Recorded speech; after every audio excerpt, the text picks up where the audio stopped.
guys, welcome to another reaction video on Brent and Lydia, The Adventures of Brent and Lydia, sorry. Today we're going to be taking a look at a guy by the name of Mythos Paranormal.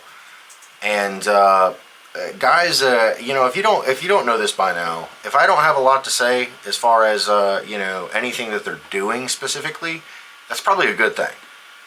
So the first time I had watched this, I was just I was really blown away by the way his approach to paranormal investigation and to storytelling and historical documentation. And you know, this video is actually a prime example of being professional and also, you know, like there's a specific way to approach paranormal and investigation, and also being historically accurate. I'm going to give a little bit more context for the history aspect of it, because there's a few things to just point out to kind of drive home his point.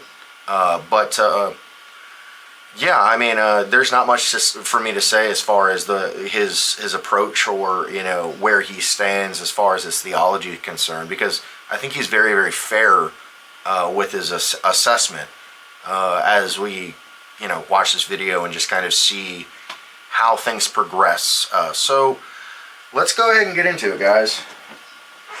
Again, like I just said, this is Mythos Paranormal, and I'll be honest, like it's pretty impressive. Just the way that his opener is great. I love his video editing. I think, you know, he brings the right dynamic. So let me shut up for a couple of minutes and let's just let's watch this. And again, like, I'm just going to point out some church history aspect when we get to there. So without further ado, let's get into this. All right, let me switch my screen here, and we'll get into it. Welcome to Knaresborough, a market town in North Yorkshire, England. We've got some spooky spots to visit and some stories to tell from here today. And then join me tonight in Knaresborough's most haunted inn, where we will try and communicate with the dead.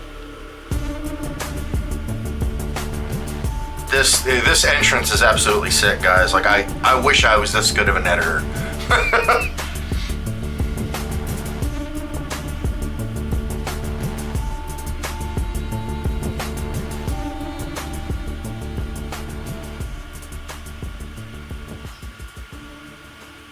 So the first place we're at today is this little riverside cave called St. Robert's Cave. St. Robert of Knaresborough, originally called Robert Flower, was born in York to a wealthy family. His father, Tuke Flower, was Mayor of York. Robert had no desire to follow in his father's footsteps, and instead chose to enter the church. He started out as a novice monk in Northumberland and later in Fountains Abbey. He also decided that life wasn't for him as well, and he came to Knaresborough away from all of that to live out his life as a hermit. Wherever he settled in the area, he began to attract followers, mostly poor, sick, and spiritually in need. His reputation grew as a holy man, but so did the anger towards him by the authorities in the area. Because of this, he again wanted to get away and chose to become a hermit and live in this cave. Alright, I'm going to stop it real quick just to give some more historical context here. So the authorities actually would have been the king at the time, and anybody that was involved, you know, when it came to the hierarchy. So you have obviously the Catholic Church, the Roman Catholic Church at the time, and then you also had the king and the you know, the council that he had, or the judges that he had within the community. So it's interesting that this particular fellow decided to, he realized that, you know, he wasn't entirely satisfied, you know, being a monk in these different places, and decides to go to this cave. But what's so interesting about Saint Robert specifically in his narrative here, which is great. Like, I don't have any issues with what he's saying at this point.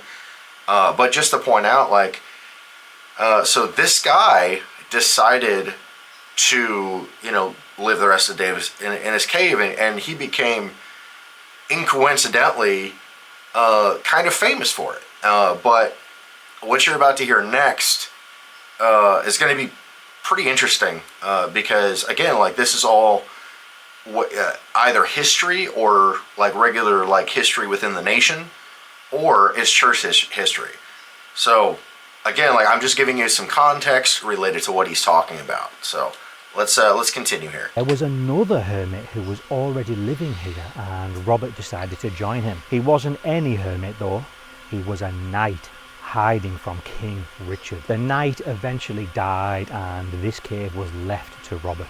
Unfortunately for him, people wouldn't bloody leave him alone. Thousands of people came here to see him, to obtain spiritual guidance and to be healed of their ailments. This caught the attention of the king while he was visiting Knaresborough Castle. The king and some troops came here to see Robert for themselves. He was in mid-prayer inside the cave, and one of the soldiers said, "Get up off your knees, the king is here." Robert came out of the cave and said, "King? I see no king." The king came forward and Robert picked up some corn which he had grown himself. He held it out to the king and said, "When you can make something as simple and as beautiful as that out of nothing, then I will call you king." That's so amazing. So if you're not fully understanding the time frame here and the king at this point, this is King Richard, better known as King Richard the Lionheart. So he was he's one of the kings involved in the First Crusade. But what's interesting is that you had basically a guy who abandoned his duties, and at the time, King Richard would have been in Jerusalem. And all of his knights were called to go to Jerusalem at the time during the First Crusade. Now there's a lot of crusades after that. But what's interesting here is that St. Patrick here, or what, I can't remember what he said his name was, to be completely honest, I apologize. I'd have to retrack it back, but anyways, this monk in this cave basically said, I don't serve any other king but the one true King Jesus.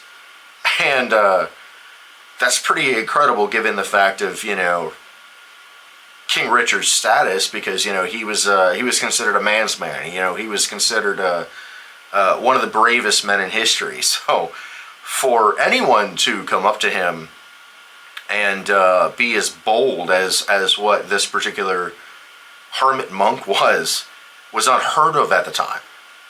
So one thing that he's going to talk about shortly after this, when it came to the hierarchy, is one of the things that happened in this time, especially in English, England's history, is that really the driving forces of the community at the time was the Roman Catholic Church and the kings, and basically anybody that was within the king's council.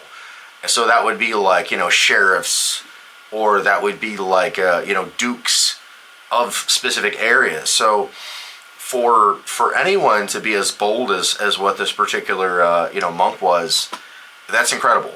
And the incredible response of King Richard after that was even more incredible. And we'll see that. But this is really great stuff so far. Point being that he only knew one king, his almighty king of creation. The king, being used to having yes men around him, he wasn't angry. He was actually impressed by Robert. He then granted him 40 acres of land alongside this river. Robert had his brother, who was now Mayor of York, send his craftsmen down here and build a chapel for him. But just like the abbey, which you may have seen in my latest video at Richmond, it was later destroyed by King Henry VIII. Yep, that's exactly what happened. Bravo here. As far as getting all of that information and articulating the history well. So King Henry VIII had started at this time. You're going to see a transition from basically people that were Catholic, right? So So we're talking at this point roughly about the early 1500s. So this is basically in the time of the Reformation. So one of the first reformers of this particular time period was actually in 1519. It was Martin Luther. And what Martin Luther did is he was one of the founders of the Reformation movement, which, I mean, me being a Reformed Baptist, I definitely appreciate. It's a wonderful thing that by the grace of God that we had men that we can stand on the shoulders of, that are saints, for our spiritual freedom that we have today, and to be able to openly not just preach the gospel, but speak the gospel and believe the gospel and be able to understand it in our own language. Martin Luther, there's others that I obviously can mention as well, but for the context of this, I'm just kind of verifying the information that he's saying. But what would have happened in this time frame is that there was constantly people that were considered outside of the Roman Catholic Church. So again, like that would be like Baptists, for instance. And Presbyterians came just shortly after that by John Calvin. So this is a really crucial time in church history. And with that said, it's pretty incredible that he's able to find this little sliver of what happened. So again, like, wonderful job here, Mythos. Wonderful job. One thing left of that chapel, which you can see here, is his grave. His body was eventually moved to the priory on Abbey Road. That was built because of his fame. The thing is though, St. Robert and the Knight aren't the only people to have died in this cave. There have been many reports of ghostly figures wandering around these woods and around this cave. Now, this was the moment that I was like, oh no. Okay, so this guy is beautifully narrating the history of this particular era and the people, obviously, that were crucial for this time frame. And then when he goes into this part, I initially got concerned, but watch what he says here and watch how he articulates it, because this is the crucial part of him transitioning from historical evidence to actually investigating a place in that town with the same significance as far as location and history. So yeah, I'm going to try to shut up from now on and just let him speak. But yeah, I mean, I couldn't agree with anything more as far as how he's doing it, because again, like, it's not about telling a narrative, it's about storytelling. I have no issues with anybody that wants to explain the history of where they're from, and the pride that they have of being a part of that nation, but doing it in a way that's interesting and captivating. He's not pushing a narrative here. What he's doing is he's looking at history and taking the history and essentially applying it in a story that is really significant. Because again, like, all we can do at this point is just verify everything that he's saying. And of course, you guys can obviously look up the actual history of all this stuff yourselves as well. So, for time's sake, we're not really going to take a huge look at that necessarily. So let's just observe, and we'll go from there.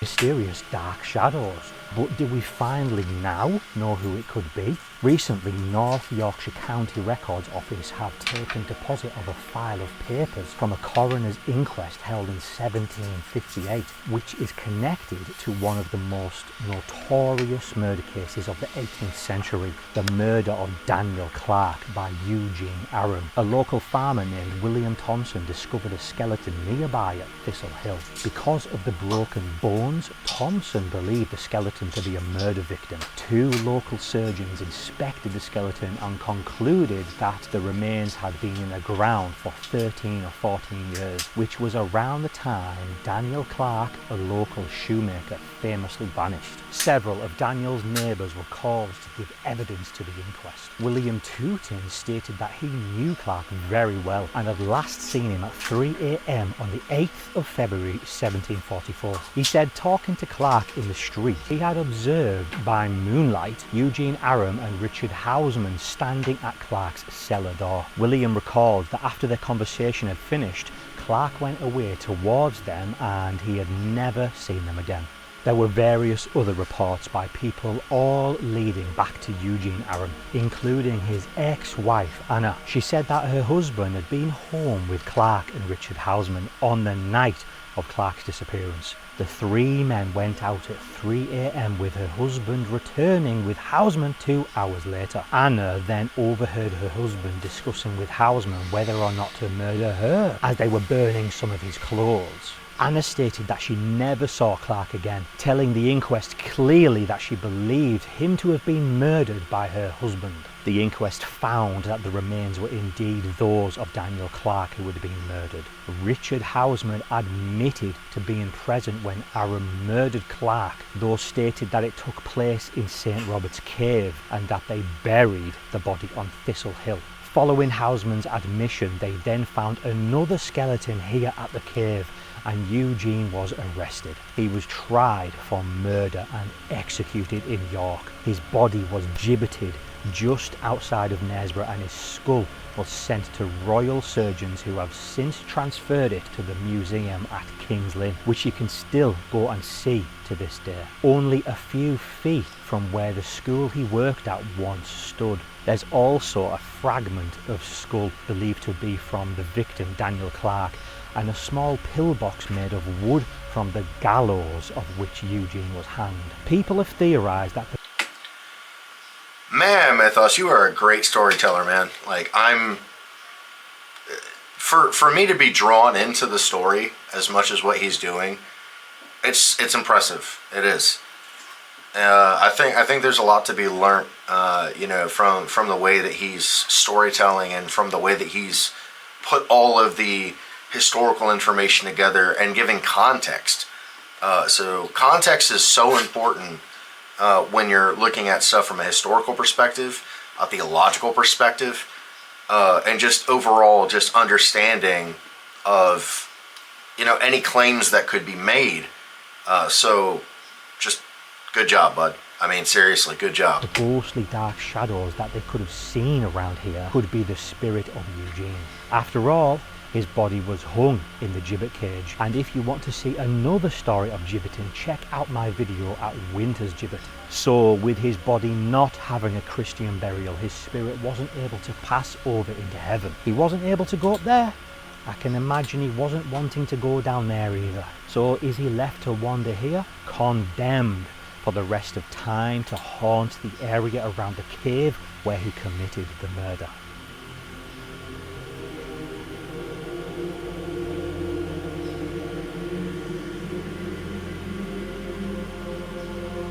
I just gotta say, his music choices and the way that he transitions, I mean, I dig it, man. I do.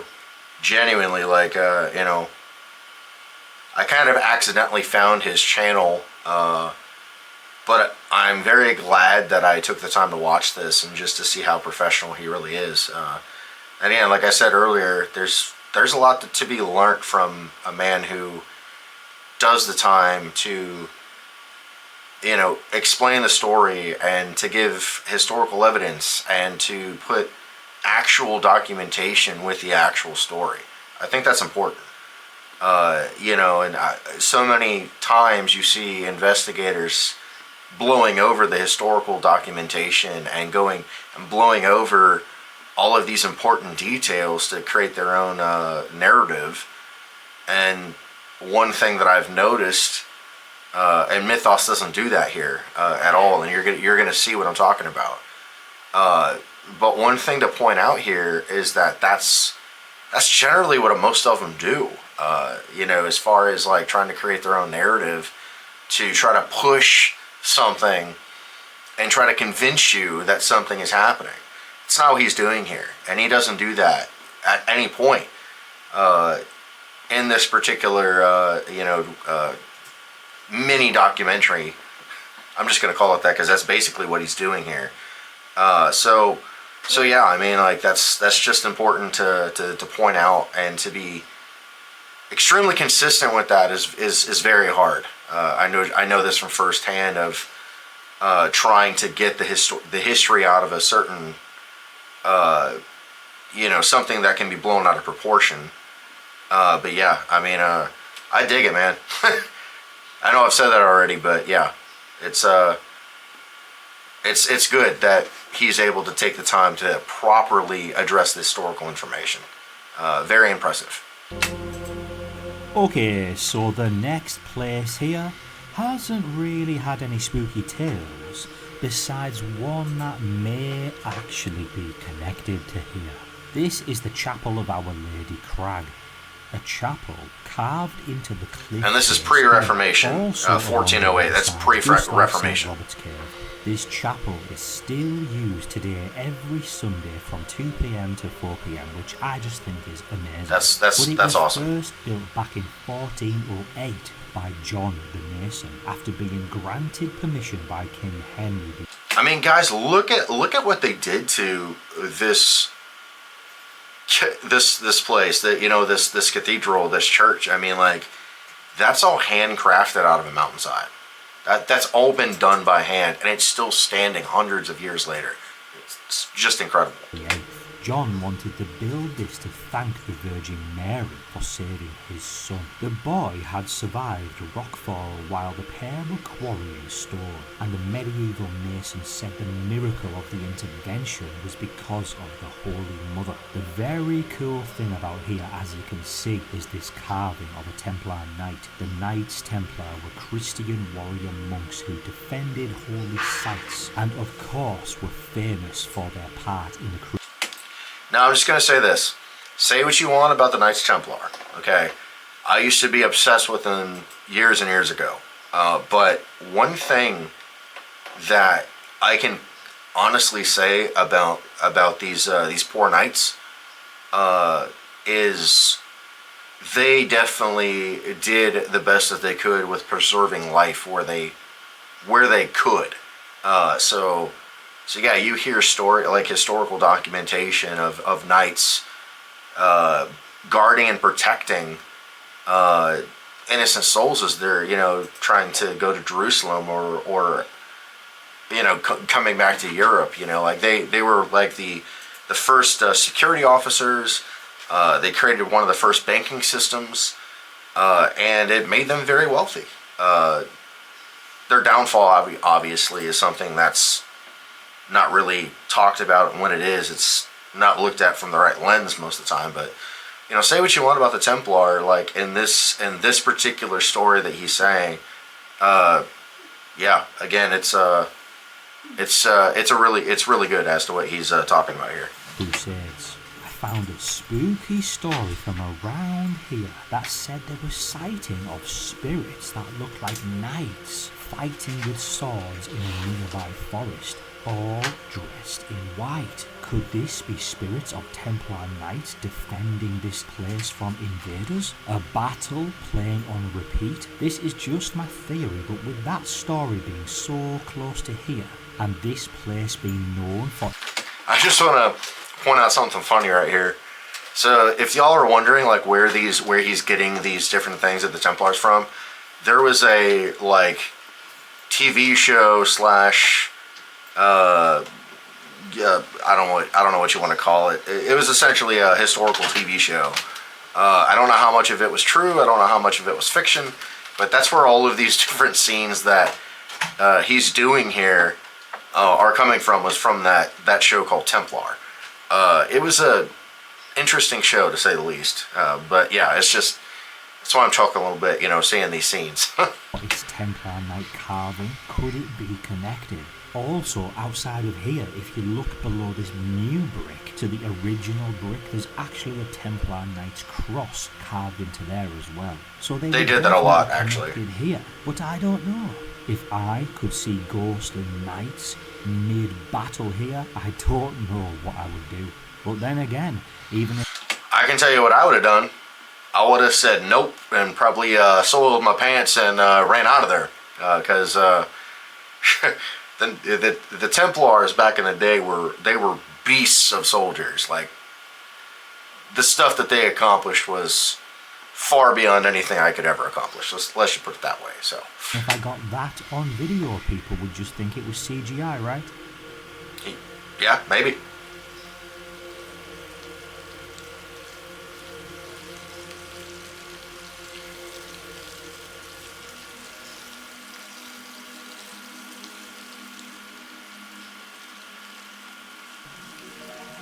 This is so cool, guys. I didn't even know a place like this existed. So, back at another cave, England's oldest tourist attraction. We are at Mother Shipton's Cave, which has operated since 1630.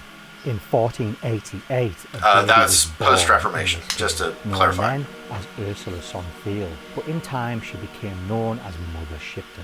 Although little is known about her parents, legend has it that she was born during a violent thunderstorm in a cave on the banks of the river we've been next to all day. Her mother, Agatha, was just 15 years old when she gave birth, and despite being dragged before the local magistrate, she never revealed who the father was.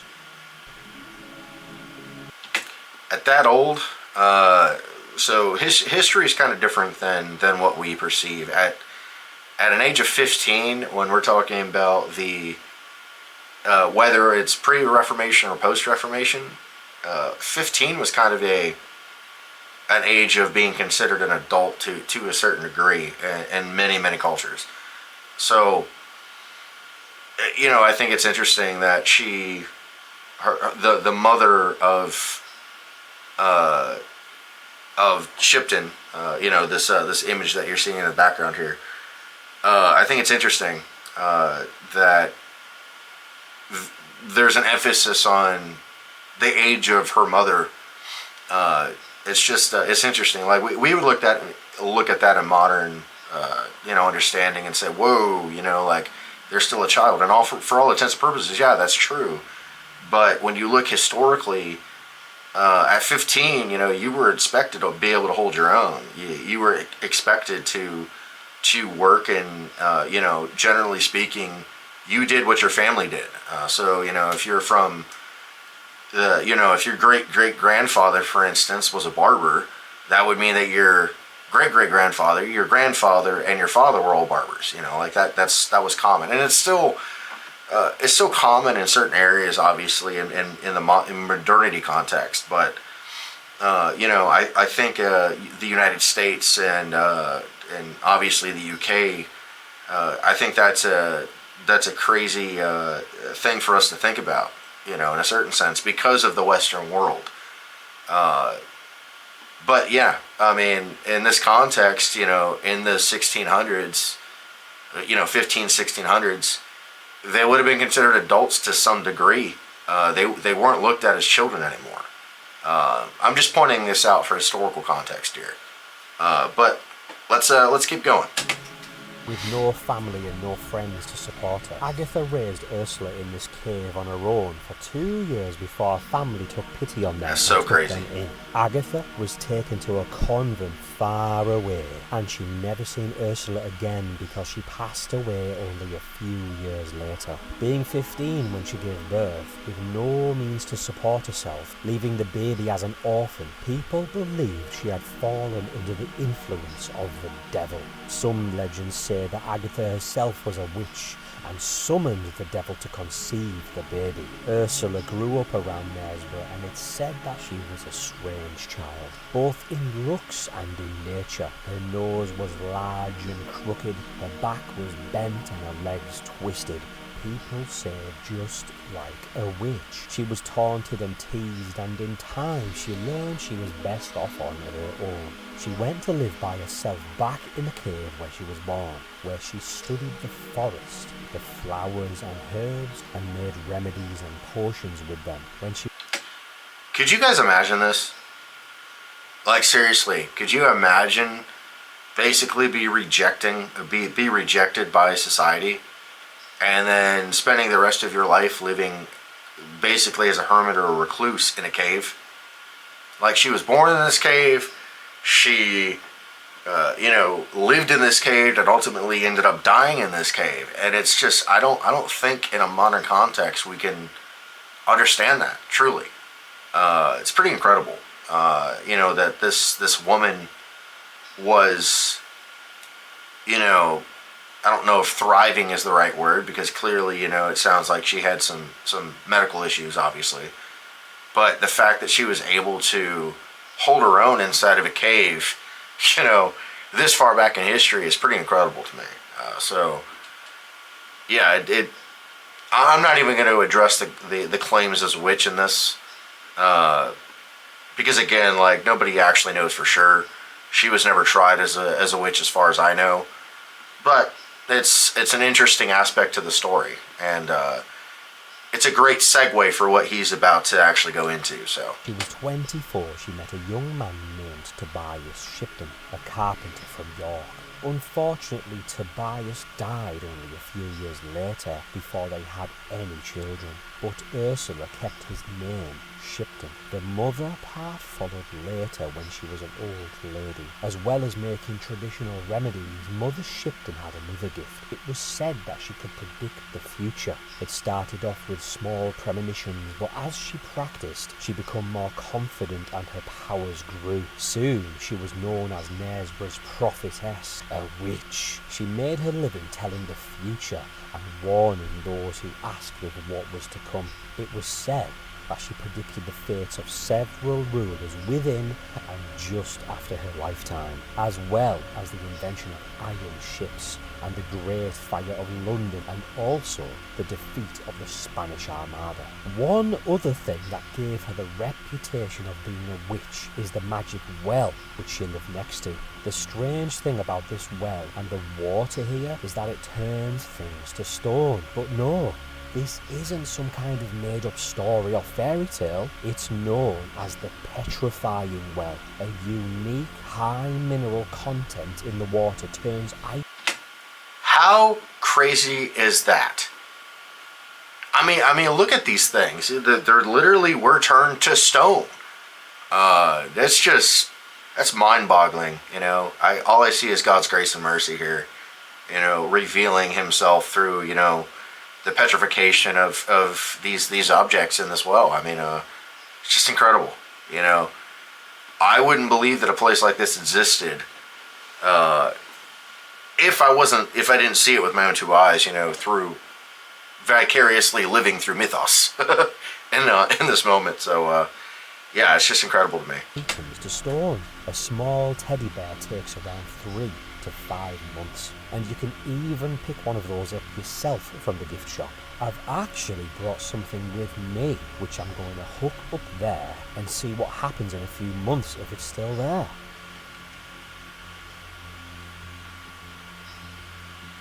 Now, I am pretty proud. So for those of you that don't know, that is called a K2 meter. It's a EMF device.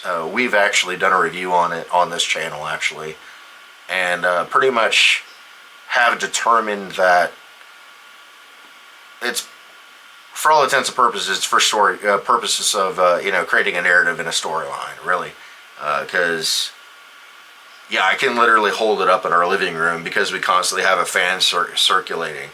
It'll spike, you know, and like Lydia has oxygen obviously going into her nose.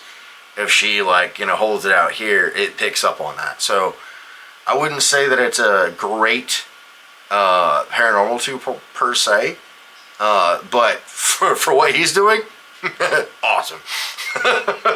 That's it's comical, but it's also cool. So again, Mythos, you're blowing me away with this, man. Proud of hanging that up there. And it was kind of funny, just after I hooked it up there as well, one little kid said, "Look, Mum, a ghost detecting device." That's great.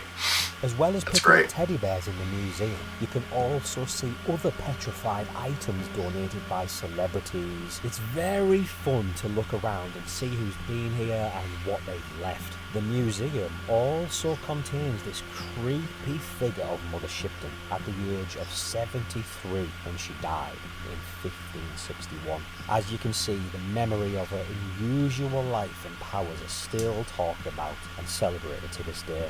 And right next to here, a local inn is also named after her, and it's said to be the most haunted inn in Knaresborough. So why don't we go there now and see what it's all about?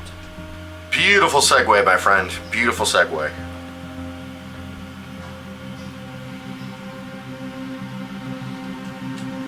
You know, one of the things that's really hard as an American to process, you know, when we're talking about anything like in the UK or Europe, is that America's not even 250 years old technically, at least not yet. I mean, we're obviously getting close to that, but you know, we don't necessarily have things that are hundreds, if not thousands of years old here that, you know, we can obviously claim. Obviously, you know, like, yeah, we can look to Native Americans and the things that they establish, and, you know, different people that have traveled here to the United States, and from the ancient context, but we don't have, generally speaking, we don't have a lot of history from like early establishing America. I mean, like, yeah, okay, we have like Salem, Massachusetts, for instance, and we have like the Mayflower coming over and landing in Virginia, but that's about it, that I can recollect. But like here you have something that is so old that I don't think most Americans can wrap our heads around, the aspect of these ancient places that he's talking about. And the fact that they're still standing today and they're still being used is just, it's incredible. So yeah, I just wanted to say that just because like, it's really, really hard for me to process.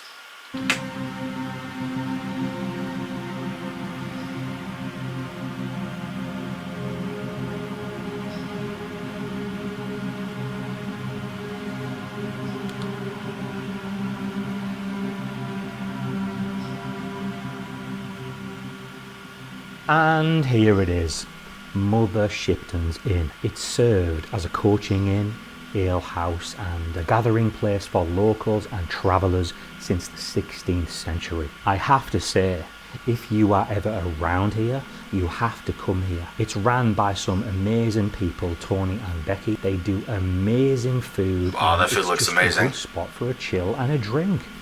You cannot beat an old English pub. Now, I have read a lot of spooky stories about this place online before coming, and the spooky stories were okay, yeah.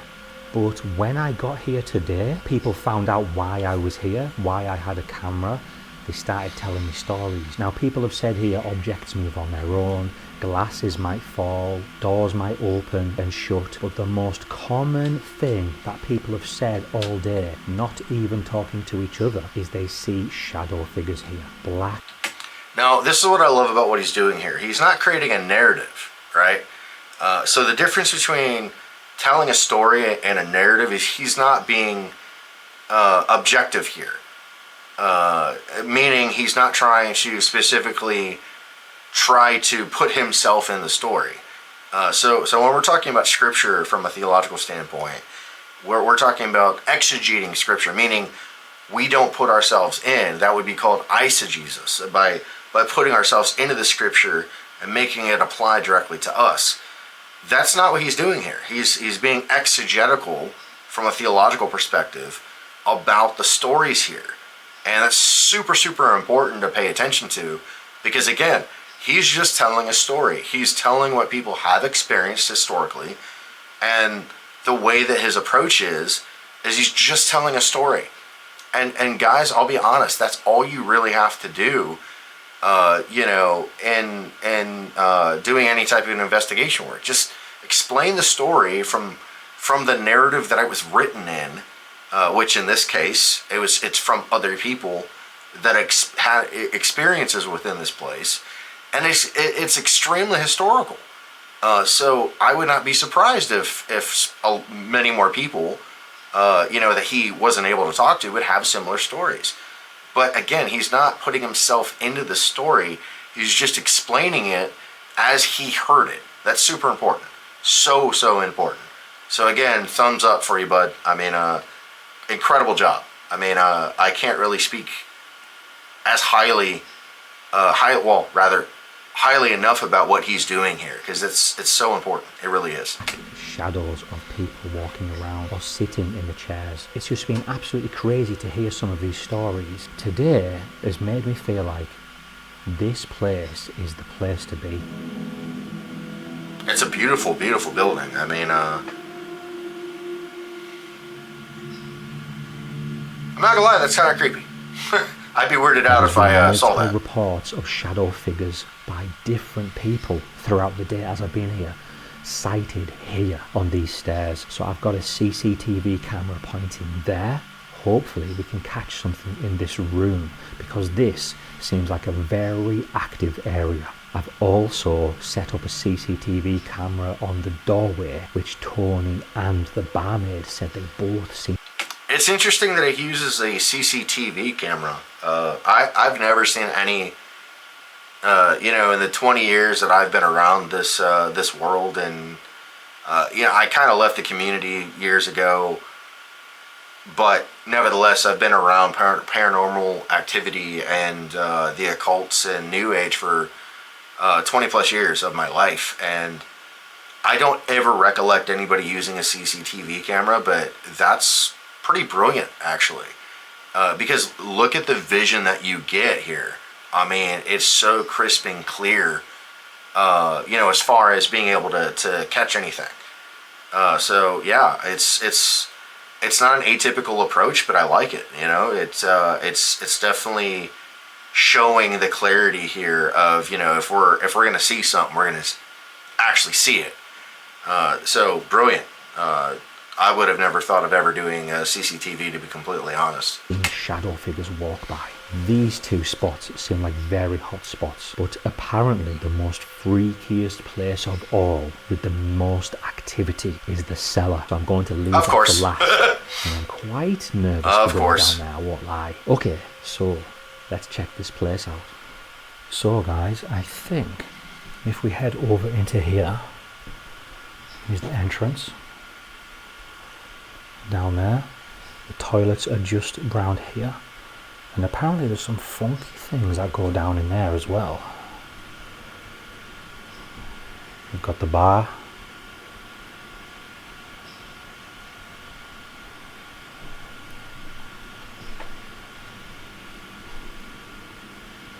This is the doorway where things are seen, so I want to place the music box down here somewhere, because I think that would be a good spot to place that.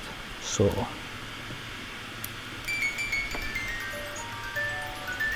now if that thing goes off, that would be crazy. One cool thing about this place here, guys, is this table here. Now you might be thinking, this is mind-blowing, guys.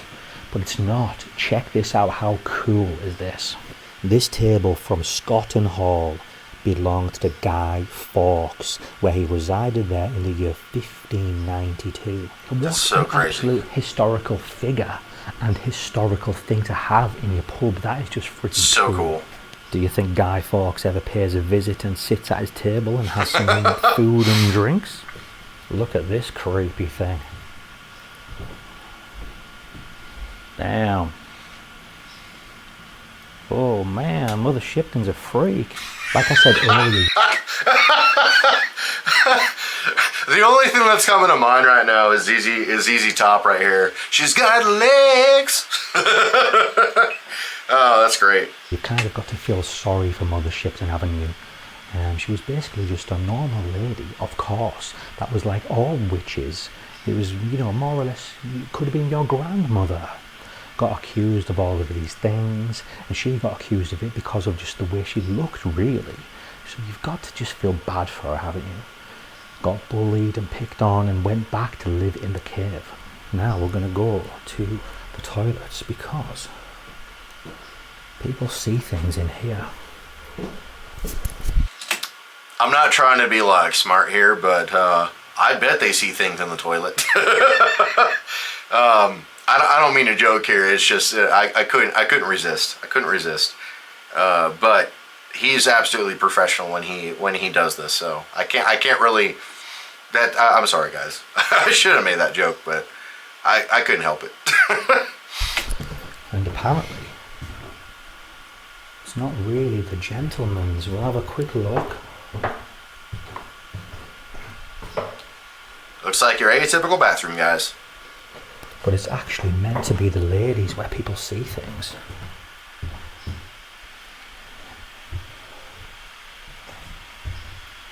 So I would say one hypothesis why that might be would be the hallway leading, or the the steps in the hallway leading up to the bathrooms, because there's a turn, if you notice, to get into the men's room, but it seems as though there's like a direct path, if you will, into the ladies' restroom, and that could be possibly why things are reported in there more than the men's restroom, is just the placement of the actual room itself. I could be wrong, he doesn't say this, but it's just a thought. It's honestly just a thought as to how that generally could be. Yeah, it's kind of interesting that it's in the ladies' room, though. Given the fact that what people are seeing, but it is what it is. It just makes you think, doesn't it? What is going on in here? Exactly. Why do people keep seeing things in here? Again, I think it has to do with the room placement.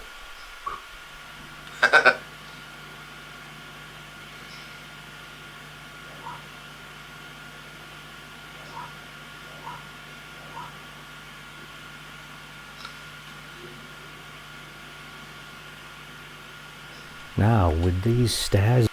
Now, I'll be honest, with that noise, to me, it sounded like something cycling, like not just the fridge, but like something cycling.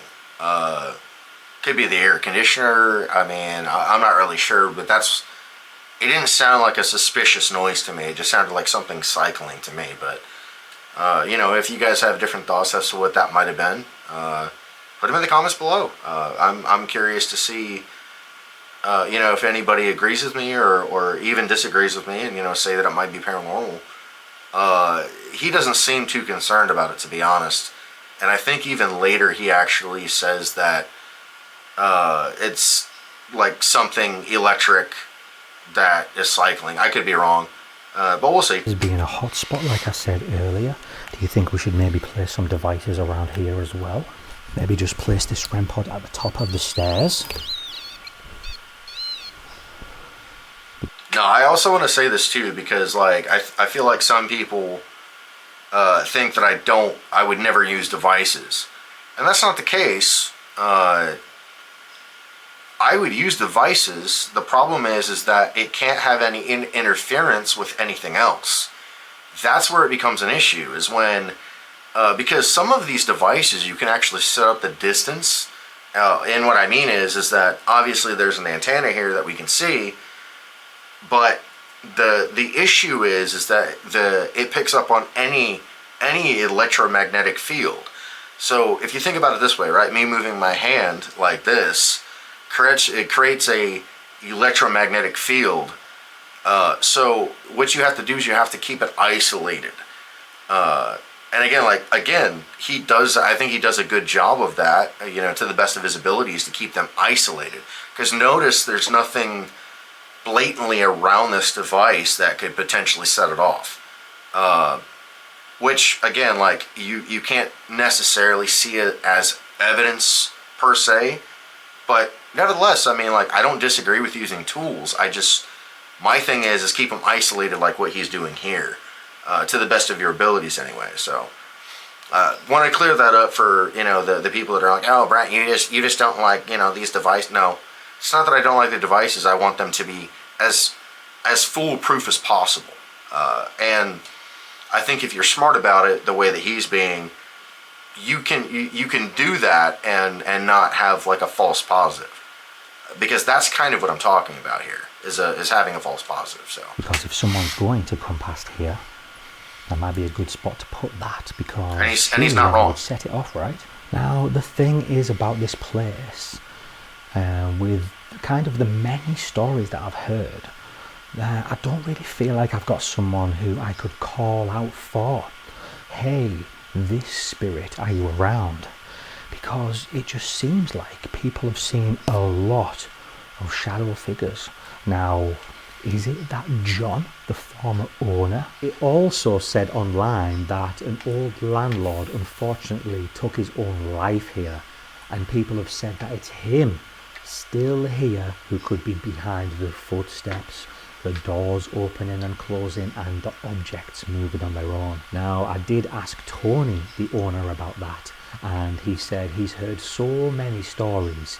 Who knows what's real and what's not? But the thing is, the reports I've read online talking about all of these shadow figures, people are putting it down to that landlord, then coming here today and people telling me about all of these shadow figures they see. Is that kind of a lining up? Or could it be someone else? Where I'm stood in this exact spot here is where the band saw the man and the lady. Now, that sounds like it's not the landlord, because it seemed as if those two were from a long time ago. There was one customer in here who said that he was actually playing in a band, practicing up here. And they had this room all to themselves, so they had the door shut there and a drape over it so people knew not to come in this area. Well, he said that when he was playing up on the top bit there, he looked down and thought, oh damn, there was two people there stood watching, a man and a woman. He said that he didn't really expect anyone to be watching. And the strange thing is, then his bandmate also seen them. His bandmate said, hey, there's two people watching, they're not meant to be in here. I'm becoming more and more skeptical of this, but when I hear things like that, two people seeing the same thing, that just makes me think there's got to be something going on, right? Agreed. I'm also Agreed. going to place the bell at the bar, because that's kind of somewhere where you would expect it to be, right?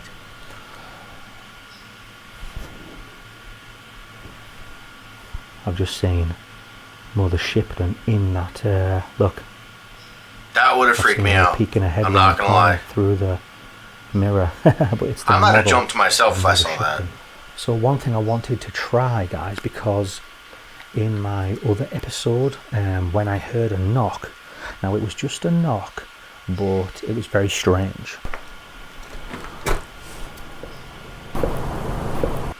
Some people said that it could have been the camera zooming out, because sometimes that's a thing on people's cameras. So if we just have a quick zoom in there and then zoom out quickly like I did, let's just see if we can hear a knock.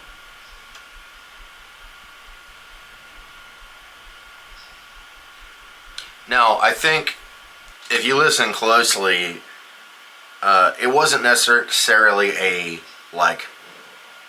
knock, but if you listen extremely closely, you can hear him pushing the button on the camera, for zoom. So that very well could be what you're hearing.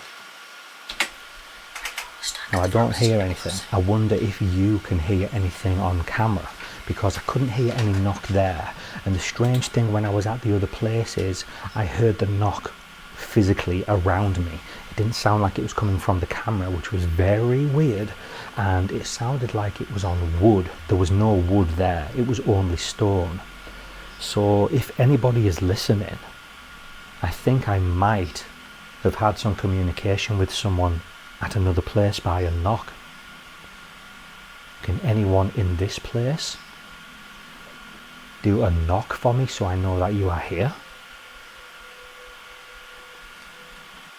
Now, what's interesting to say here is that he's not playing anything up. He's not creating a crazy narrative. What he's doing here is he's just simply asking the question. And it's as if he's talking to another person in the room. When I did my investigations years and years and years ago, that was the same approach that I did. I never talked to a spirit, of any kind, assuming that they were like a child and, were coming from like a child mentality. I'll be honest, guys, like if you're dealing with spirits and other supernatural phenomenon, they're not from the same realm we are. They're from the heavenly realm. So they're not stupid, they're not dumb. And you in a lot of situations, if we're talking about investigative, what he's doing here, he's just simply asking a question as if another person's in the room. I have no problems with that. But when you start to create a narrative and you start acting a certain way, that's when I have an issue. But again, I don't have an issue with anything he's doing here. Do you know the thing about this place, guys? I'm not going to say if there is any spirits here.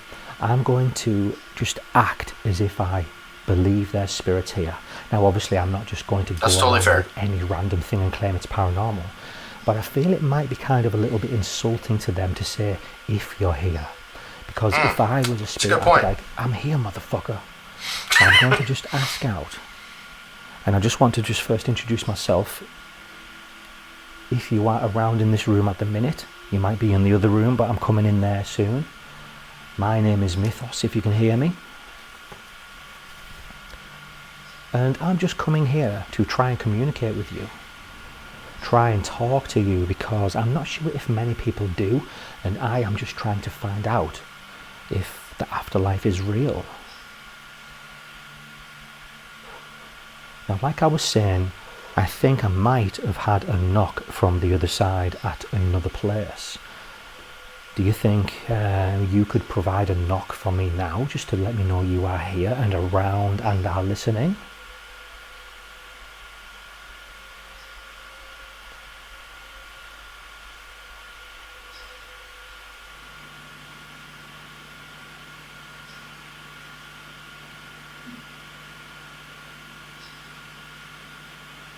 Again, that didn't sound paranormal to me, guys. That just sounded like something was slightly. That thing that you just saw go down the screen, just for context, that was a dust particle, not an orb. Now, like I was saying, spirits, I am not sure who is still in this pub, in this inn. But I want to try something new tonight, which I've not tried before. Maybe you could let me know your name and try and talk to me. Because I actually have this little device. Now, all it is just a tiny little black box here. But the thing with this is it might be able to let me hear your voice. I'm going to point something out very, very quickly. So the device that he's using is not the DR60. Okay, this is a way more modern device. It is a fully digital device, as in it doesn't create white noise. And so he's not going to build a story here, is what I'm trying to say. He asks questions, he listens to see if there's anything there. He pretty much verifies that he didn't hear anything, and then he moves on. I already don't like dealing with EVPs already, because again, like, it's creating a false narrative. And I don't think that that's fair to the audience. I don't think that that's fair to the people that you're trying to put this channel together for. Whatever your audience is. So for me, him like just having an honesty about the EVPs is really refreshing. But it's also very encouraging to me, seeing the fact that he has a modern device that doesn't create white noise. The DR60, as we all know, that is 20 to 30 year old technology, and there's much better stuff on the market for a way cheaper price, hence what he has. So I'm not a big fan of EVPs. As far as the electronic voice phenomenon, I'm not a big fan. I think you can manipulate people very, very easily, but it is encouraging to see here that he's not doing that, and he's using a more modern device than the DR60, because it doesn't generate white noise as you're listening. Super important, because it's in the white noise that they claim to hear stuff. So just understand that, like, I'm not a fan of EVPs, but there is a better approach than what typically I see, and I feel like he's giving you a better approach by not trying to sell you on any ideas.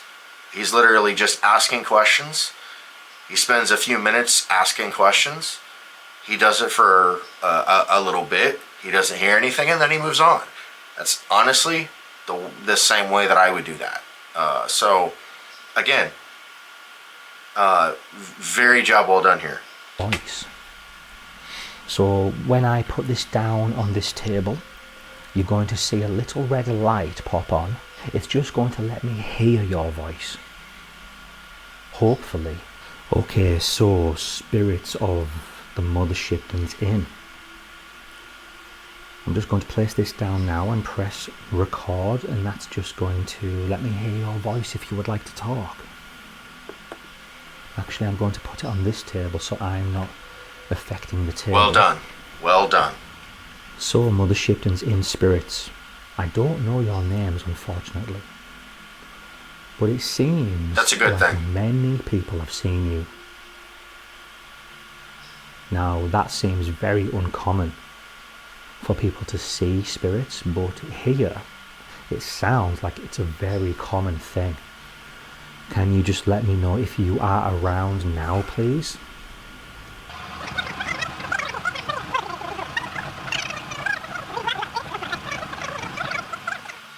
Okay, so I've never tried this before, so this is going to be freaky if something pops up. And I was doing some testing with this before today, actually, and for a little cheap recorder, it really freaking seems good. It really captured my voice good, so if there is anyone speaking, fingers crossed we might hear their voice. Let's go. Now, that seems very uncommon. Look at the clarity. Okay, listen to the clarity of this device in comparison to the atypical, like a DR60 that a good majority of supposed investigators use. I mean, like, it's night and day different, guys. Common for people to see spirits, but here it sounds like it's a very common thing.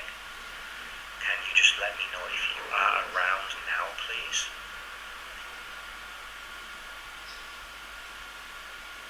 That sounds so clear. Just some cars going by. If you are speaking right now, can you just try again now, please? Can you say your name?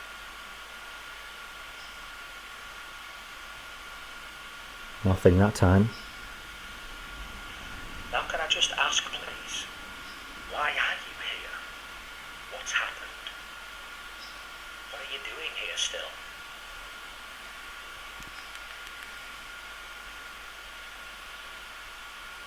Can I just ask, first of all, I should have asked this. I'm so sorry, but do you know you have passed on? If you are here, are you staying here just because you love the place and maybe you spent a lot of time here? Or are you stuck here somehow? Okay, so I'm just going to play this back. Okay, so nothing there. Which kind of isn't surprising, to be honest. I do, Bravo. Bravo. That is the way that you do an EVP. Yeah, absolute professionalism. Man, Mythos, you're I'm telling you, like, this, your process is actually quite good. When I really don't have much to say, that, like, as far as, like, what they're doing, it's a good thing. Because, again, like, he's not trying to sell you a story here. He's gave you a historical, understanding of why he's there, but he's not trying to give you any false pretenses. He's not putting himself in that story. Incredibly important, both from a theological perspective and a paranormal researcher understanding. So again, like, I can't speak highly enough about Mythos and how he handles this EVP session, because yeah, I mean, and the fact that he sat there and he listened to all of it and he said, nope, there's nothing there. He's not trying to sit there and say, oh, well, let me play this back again, I'm pretty sure it said this. He's not doing that here.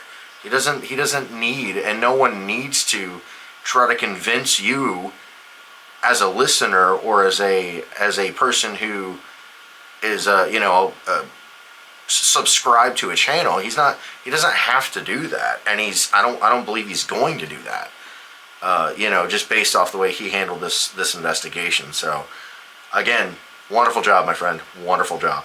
watch a lot of people with EVP recorders and stuff. And see, he's addressing I've it. never really heard anything which I think, wow, that was a real voice. No luck there, but I'm not going to give up just yet with my trust for EVPs. I'm going to try again at the other bar later, and also at the end when we go down into the cellar. Are you the fucking bastard?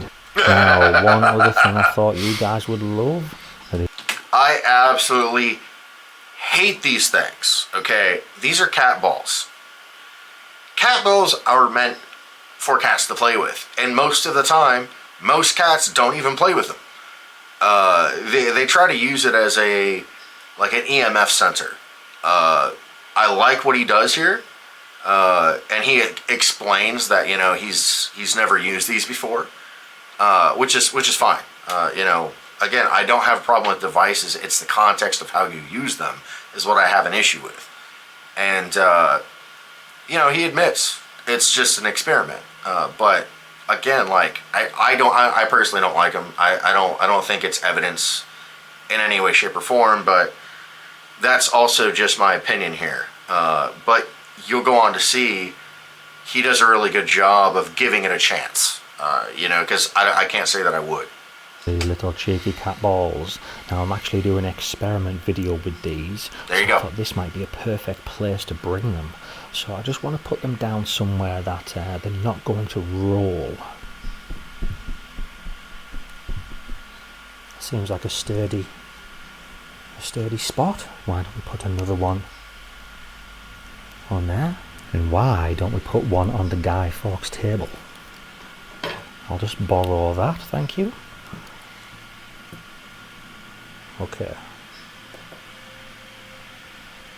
Now, I've not heard anything really about this table being haunted or anything like that, but with it being such a cool piece of history, you never know, do you? Something could be going on, so... Can you just please stop bloody lighting up, cat ball? Okay.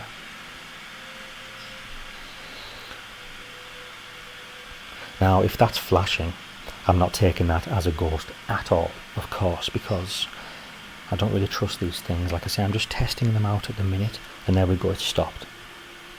So, let me just try and bounce around this table a little bit. That's great that he's doing that, by the way.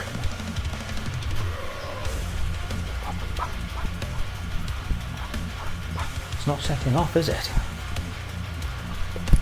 But that's a good thing. That's a good thing. Oh, okay. So, I guess if that does get set off, then...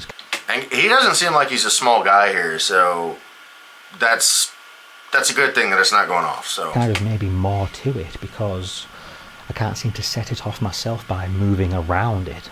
So why don't we just try that then? I'm going to sit down here. Why don't we try an experiment with a cat ball? Now, spirits of the Mother Shipton's Inn, there is a theory out there. Some people say that you are able to touch these little balls here and make them light up. They're just a little toy, but all it will do is just show me that you are around. Now, I think I do believe you are around because there's been so many people who have said that they have seen you. But just to confirm it for me, please, do you think you could touch this thing right in front of me here and light it up? So how about a countdown? From 5 and on 1, you can touch this right in front of me. If you touch it, I can get a drink. We can have a drink at the Guy Fawkes table. Okay, so if you have joined me, I'm going to count down from 5, and on 1, please press this little ball in front of me. 5, 4, 3, 2, 1. I love how he makes there be some suspicion. That would have been awesome, wouldn't it? All you Actually, got to do kind of is would have tap been. it. Even better yet, if you can throw it across the room, that would be insane. I would love that. Please do it. You can break it if you want. Again, like I said, he tries it and moves on. So Is cool. there anyone back here in this room? I think this is called the garden room because we are just looking right out at the garden. Is there anyone drinking in here? Would you like another drink? It's on me. I'll make you a deal. Do you think you can knock on the table for me? And if you can knock loud enough that I can hear you, I'll get you a drink. I'll get you 2 drinks on me. Can you please make a knock now so I can hear you? In my younger days, I'd be like, yeah. Do you want to talk? I think it's neat the way Or that do you he's want me to get out? approaching this. Are you tired of people saying that you are around and they want to talk to you?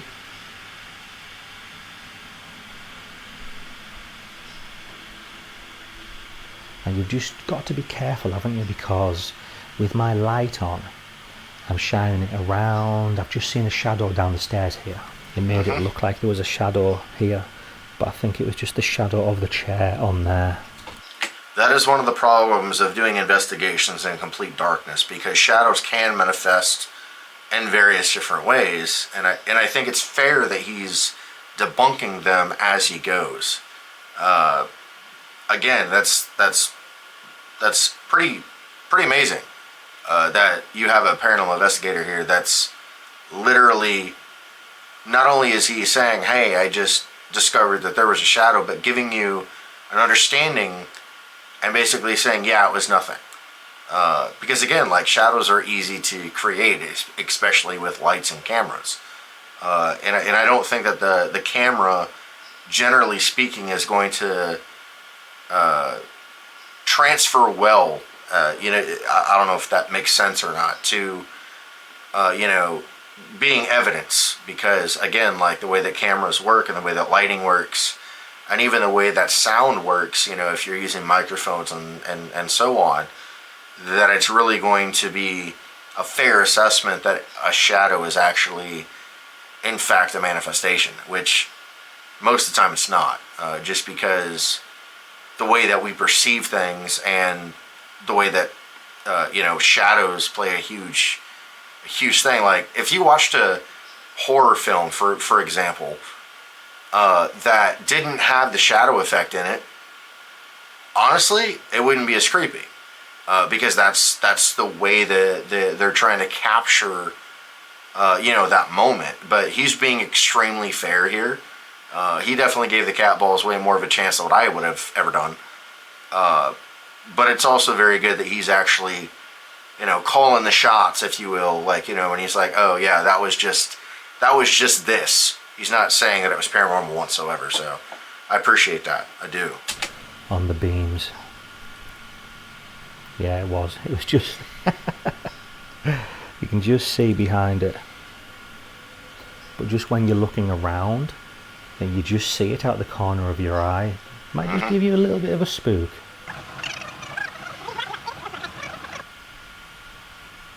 Is that true?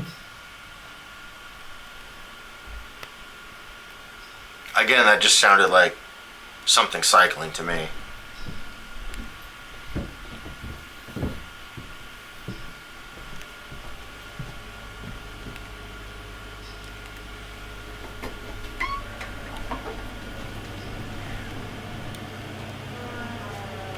Pretty sure it was the ice maker. Like, those noises sound like we have an Is there ice someone maker. in here? We have an ice maker, and it makes similar noises to that, to be completely honest. So, and I think he even gets spooked by it in the next couple of minutes. But yeah, it sounded like an ice maker or something like that. It didn't sound paranormal, at least not to me anyway.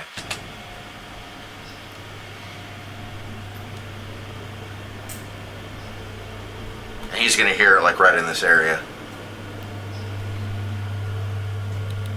Shit, I best shut this window. Be people bloody breaking in. And there's no one out there. So I keep hearing something going on in this room. Now there's obviously a lot of machinery, so I haven't even thought about it. I've just put it down to kitchen noise, but the last noise was very loud. Is that someone trying to get my attention? It was probably the ice maker, honestly. Do you think you could do it again while I'm in here right now?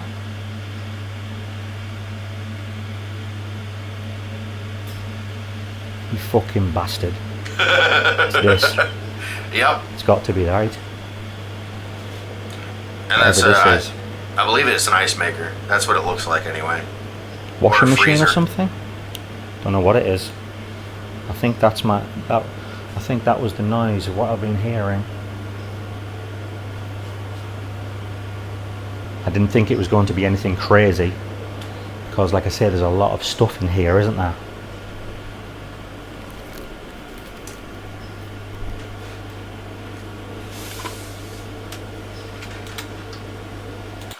So this is what in the paranormal world is called like a fear cage.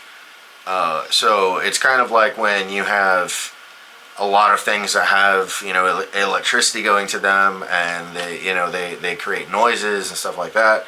So some people can actually feel feel like a paranoia, nausea, possibly headaches. I'm not saying that this room is that's exactly what's going on here, but it's the most likely in a room like this for you to experience something like that, just due to the fact of everything that's going on in there. So just wanted to point that out real quick.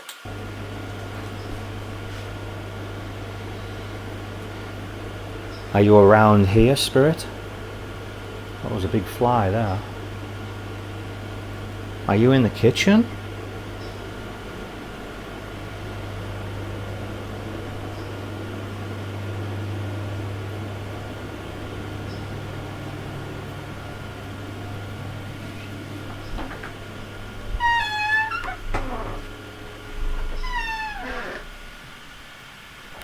Okay, so I just want to say to the shadow figure, whoever you may be, I'm sorry I don't know your name. People have seen you in this doorway. Do you think that you could possibly show yourself now? Because there's a little box on this corner here, and that plays music when someone walks in front of it. All you've got to do is this.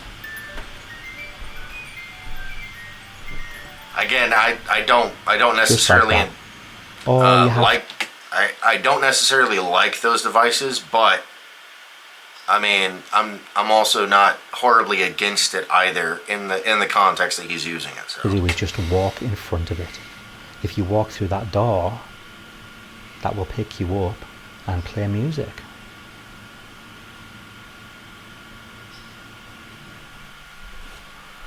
There's the cat ball, REM pod. That was him. So there's also another little device on the floor here. Now, don't be worried about it.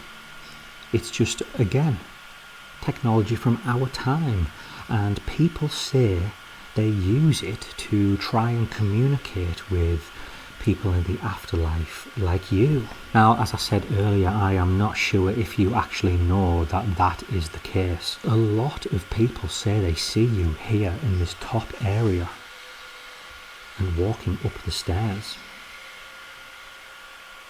Do you think it's possible to do that right now? All you've got to do is just walk past it, the same as the music box at the other end of the inn. If you just walk past this, or you could even just grab it, the metal stick that's popping out of it. You could just grab that and it will make a noise.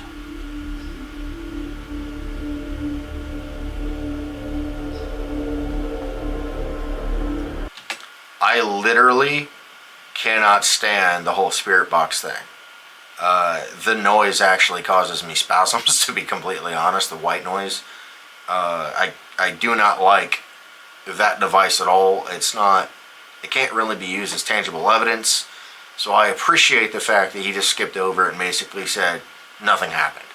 I'd much rather a person just say that than lead you down a rabbit hole for sometimes, half an hour to, I've even seen him use it over an hour to try to say that it's actually evidence when it's generally not. So I appreciate the fact he just kind of skipped over it, for my sake. Just because like I said, the noise causes me to spasm, and not really in the mood to go down that road today. At least not right now anyway. So we're about done with this, so let's finish it up here.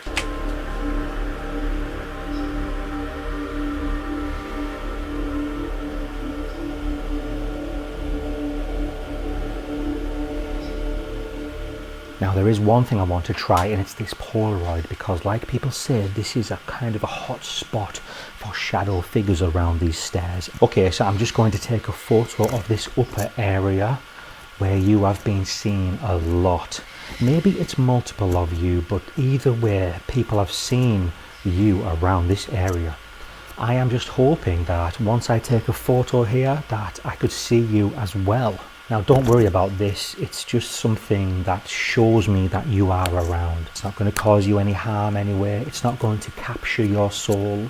It just kind of shows me that you're there. So I will count down from 3 to 1, and on 1, hopefully you can show yourself on the stairs. Okay, 3, 2, 1. So we'll just let that sort itself out for 5 minutes or so and check it out. 3, 2, 1. Again, wait for that to sort itself out. Okay, so it's been very quiet, hasn't it? And I actually didn't expect it with this place. I really thought there was going to be something going on. But I think it's time we go down to the cellar. And the moment that we've all been waiting for. I find it funny how it's always the basement or the cellar of buildings that people are most terrified of. Like even Lydia doesn't like the like going down to the basement. I've always found that a bit ironic to a degree, that people are so fearful of basements and cellars to a certain extent.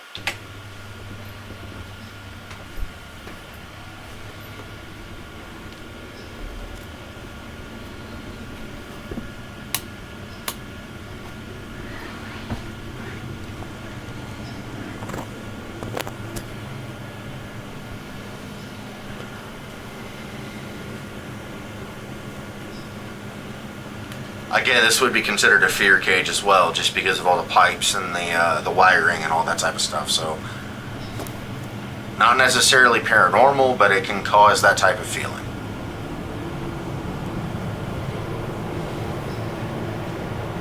Especially with large equipment like what they have there.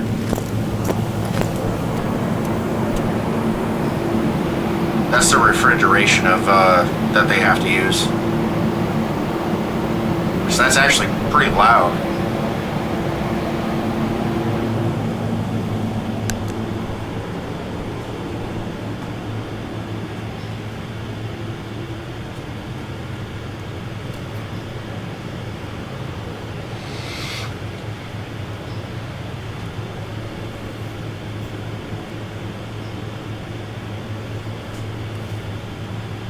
So it's quite low in here, you've got to get right down. But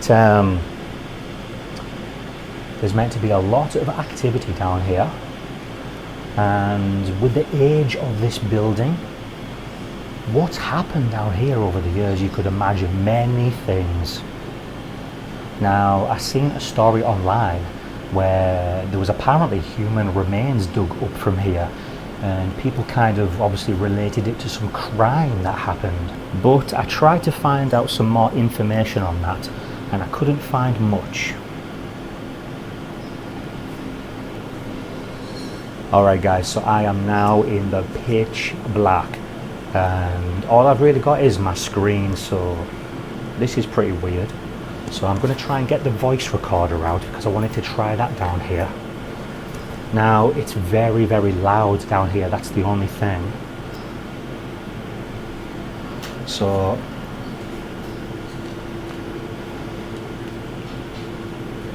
I just want to ask out if there is anybody around. The frickin' hell is that?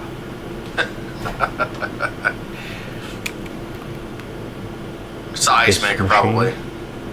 Yeah, no, I think that's the ice maker. So, I'm not sure what Spirits the of the other one was. Mothershipton's in. I am in the basement now, with this little device that you might have seen earlier if you were upstairs. Or have you been down here all the time? Either way, I'll explain again. This little tiny box here, all it does is let me hear your voice. Now, it is quite loud down here, so you might need to try quite hard. And if you do, I really want to just say thank you, because that would mean a lot if I could hear your voice. So can I just ask if there is anybody here?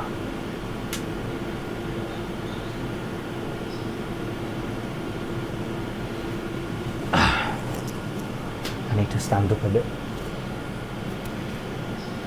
And if you are here, can I just ask why? What are you doing down here?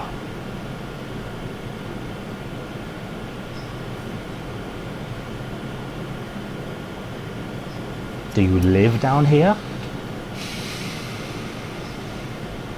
And what's your name?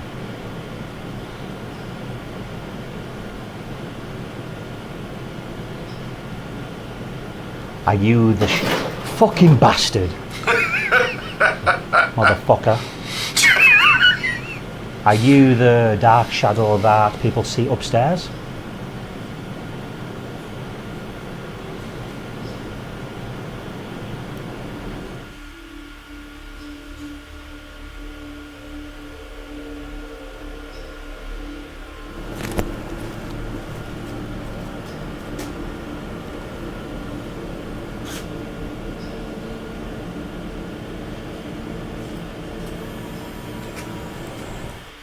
Hey, so we've got the Polaroids all developed. That is the upstairs area.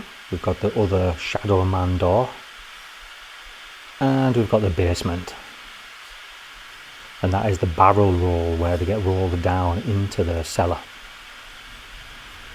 So, although it's been a pretty quiet night for me, not much has really happened, I still think that this place has got something to it. All of the stories I've heard today, there's just got to be something going on. I think this is a place where you maybe need to come quite often, not just a one-night investigation. I absolutely love this place. I think it's my new favourite place, the Mother Shipton's Inn.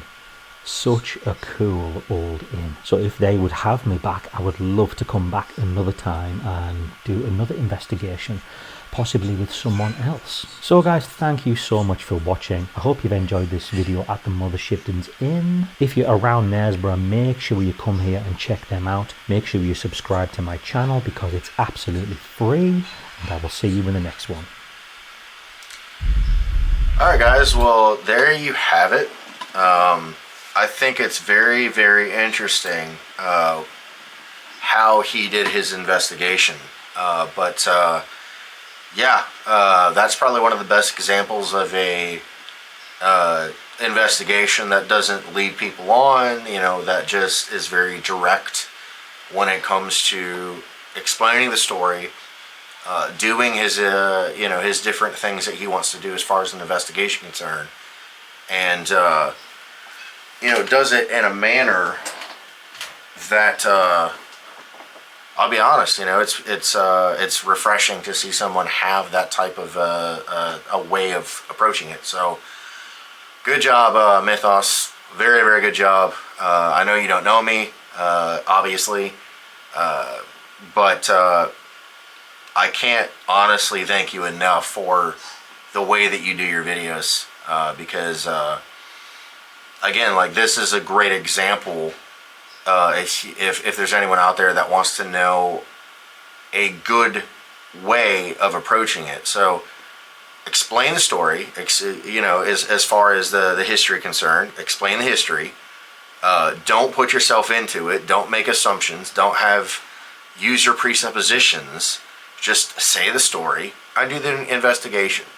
It doesn't have to be razzle dazzle. It doesn't have to be guys screaming. It doesn't have to be any of that. If you're considering yourself a paranormal investigator, this would be the best approach. You know, if you're going to actually try to apply evidence. So again, like I said, well done, Mythos. And I hope you continue to put together productions like this, because you did a great job, my friend.